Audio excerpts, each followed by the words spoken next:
प्रिय मित्रों, जय माता दी। मित्रों, नवरात्रि के पूरे 9 दिन माता रानी पृथ्वी लोक पर आकर के रहती है। इसलिए दोस्तों, नवरात्रि को जागरण का पर्व कहते हैं। जैसे नवरात्रि में माता रानी के भजन करते हैं दोस्तों, उसे नवरात्र जागरण कहते हैं। इस समय किए गए शुभ कार्यों का फल 1000 गुना ज्यादा बढ़ करके प्राप्त होता है और इस समय के मंत्र जप का फल 1 लाख गुना बढ़ करके प्राप्त होता है। और एक खास बात दोस्तों, इस समय जो दान करते हैं उसका फल असंख्य गुना बढ़ करके प्राप्त होता है। तो दोस्तों, इस समय दान अवश्य करें, क्योंकि दोस्तों धर्म का एक ही चरण रह गया है।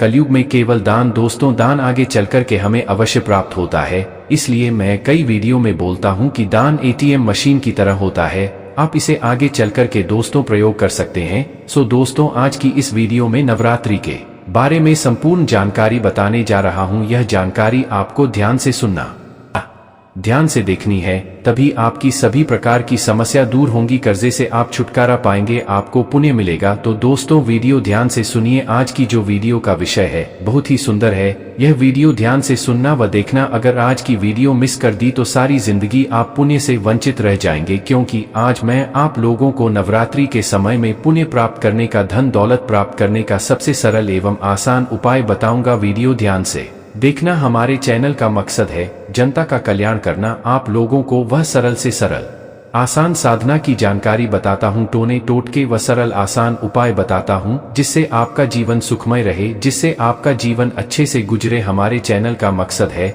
सबका भला हो, सबका कल्याण हो। इसलिए मैं आप लोगों को सरल से सरल उपाय बताता। तो आखिर हम लोग नवरात्रि क्यों मनाते हैं? नवरात्रि के जो 9 दिन हैं इसका क्या महत्व है? तो हमारा धर्मशास्त्र कहता है बुराई पर अच्छाई की जो जीत होती है, वह 9 दिन तक जो नवरात्रि के प्रतीक माने गए हैं। नवरात्रि के जो 9 दिन हैं माता नवदुर्गा के अलग अलग स्वरूप कहे गए हैं। तो नवरात्रि पर हमें क्या करना चाहिए जिससे माता रानी प्रसन्न हो और हमारे जन्म जन्मांतर की जो गरीबी है, परेशानी है, बहुत से लोग बोलते हैं ना कि हमें जीते जी कुछ ऐसे उपाय बताएं जो कि हमें मरने के बाद मोक्ष की प्राप्ति हो और जीते जी धन दौलत से हम परिपूर्ण बने रहे। उनके लिए वीडियो बहुत ही खास है। अगर आज की वीडियो आप किसी भी कारणवश छोड़ करके जाएंगे तो सारी जिंदगी पछताना पड़ेगा। दोस्तों, ना आपको व्रत करना है, ना पूजा पाठ करना है। आज मैं आप लोगों को नवरात्रि में बिना पूजा पाठ, बिना व्रत के पुण्य प्राप्त करने का, धन दौलत प्राप्त करने का सबसे सरल आसान उपाय बता रहा हूं। अगर आप भी सच्चे हिंदू हैं, माता रानी के प्रति आपकी तनिक भी आस्था है,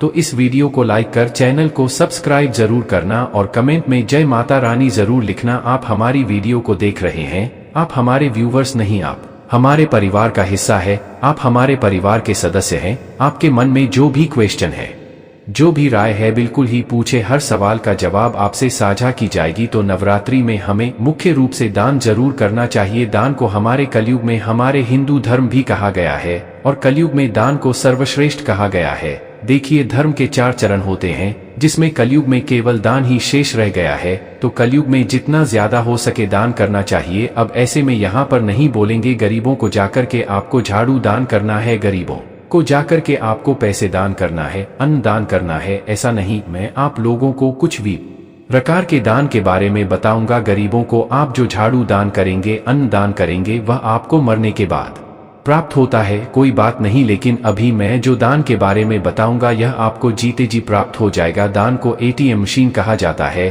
ध्यान से सुनना, वीडियो को स्किप करके मत जाना। यही से जानकारी शुरू होती है, यही से आपकी फिर उन्नति होना शुरू होगी। तो दान को क्या कहा जाता है? दान को ATM मशीन कहा जाता है। जिस प्रकार आप अपनी बैंक में पैसा डलवाते हैं, ATM मशीन से जाकर के पैसा निकाल लेते हैं, ठीक उसी प्रकार जो दान होता है ATM मशीन की तरह कार्य करता है। यह आगे चल करके आपको बढ़ करके प्राप्त होता है।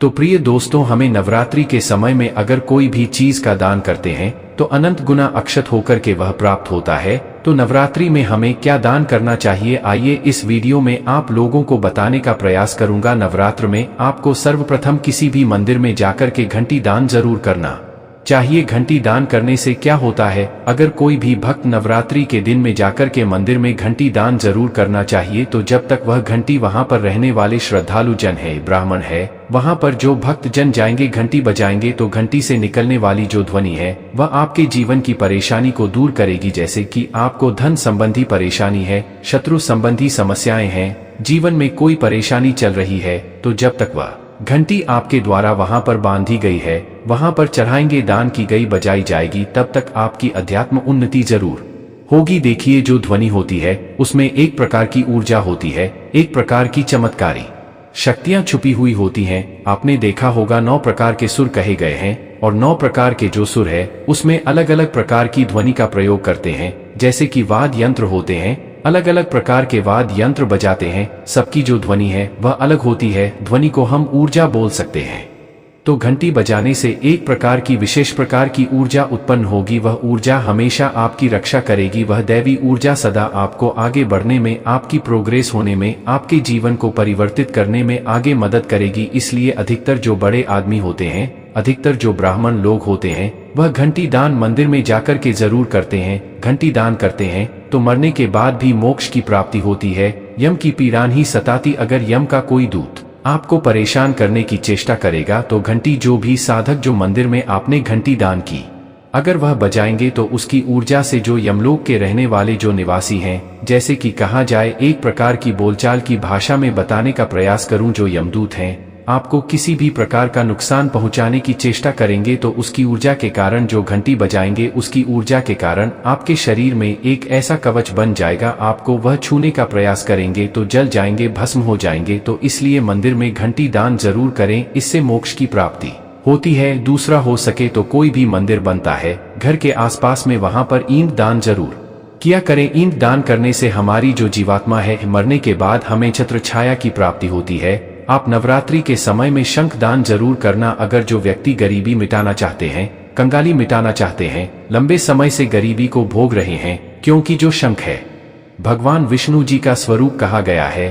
और जहां पर भगवान विष्णु, मैं हर दिन वीडियो में बोलता हूं, वहां पर लक्ष्मी स्वतः ही खींची चली आती है। अगर आप जल्द धनवान बनना चाहते हैं, कोई आपकी कामना है, विशेष प्रकार की कोई मनोकामना पूर्ण नहीं हो पा रही है, तो किसी भी देवी मंदिर में जाकर के ध्यान से सुने। किसी भी देवी मंदिर में, देवता के मंदिर में नहीं, किसी भी देवी मंदिर में जाकर कि आपको शंख दान जरूर करना है। अगर उस शंख को कोई भी ब्राह्मण बजाएगा, उसे वहां के पुजारी बजाएंगे, तो वहां जो ध्वनि बजेगी, शंख की जो ध्वनि निकलेगी, जो आवाज निकलेगी, उसकी ऊर्जा से सदा आपकी मनोकामना की पूर्ति होती रहेगी। सदा आपको दुख, तकलीफ, रोग, व्याधि से वह बचाती रहेगी। हो सके तो आप जो है नवरात्रि में जाकर के किसी भी मंदिर में थाली दान जरूर करिए। या फिर जो श्रद्धालु है, जो लोग उपवास व्रत रखे हैं, जो छोटी कन्या है, उसे थाली जरूर दे। छोटी कन्या को थाली देने से जब तक उसमें भोजन करेंगे तब तक आपको अक्षत पुण्य की प्राप्ति होगी, क्योंकि छोटी कन्या को नव दुर्गा का स्वरूप कहा गया है। और आप चाहते हैं तो मंदिर में जाकर के थाली दान कर सकते हैं।